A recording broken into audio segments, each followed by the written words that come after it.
നിങ്ങളിൽ ആരെങ്കിലും ഉറക്കിൽ നിന്ന് എഴുന്നേറ്റ് കഴിഞ്ഞാൽ 3 തവണ കൈ കഴുകാതെ ആ കൈ ഒരു വെള്ളത്തിൽ കൊണ്ടുപോയി മുക്കരുത്, ഒരു പാത്രത്തിലിടരുത്. ആ കയ്യ കൊണ്ട് ബ്രഷ് എടുത്ത് പല്ല് തേക്കരുത്. ആ കൈ കൊണ്ട് ഉമ്മമാര് മാവ് കുഴക്കരുത്. കാരണം ഫൈന്നഹു ലാ യദ്രി ഐന ബാത്തത്ത് യദാ, രാത്രി എവിടൊക്കെയാണ് ഈ കൈകൾ വിഹരിച്ച് നടന്നത് അവനറിയില്ല.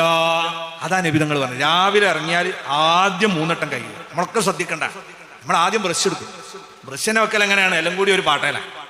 കക്കൂസിലൊരു പാട്ടുണ്ടാവും, അതിൽ ഉമ്മൻ്റെയോ ബാപ്പൻ്റെയോ 4 മക്കളതോ 3 മരുക്കളതോ 4 പേരക്കുട്ടികളതോ ഒക്കെ പാടങ്ങനെ ഉമ്മ കൊടുത്തിട്ടാ നിൽക്കുക. ബ്രഷുകളാട്ടും കിട്ടും.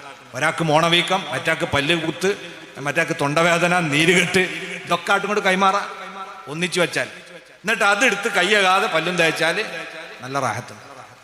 അപ്പൊ ഇത് രാവിലെ തന്നെ എഴുന്നേറ്റ, എപ്പോഴാണെങ്കിലും ഉറങ്ങിയാൽ എഴുന്നേറ്റ് കൈ നന്നായി കഴുകണം.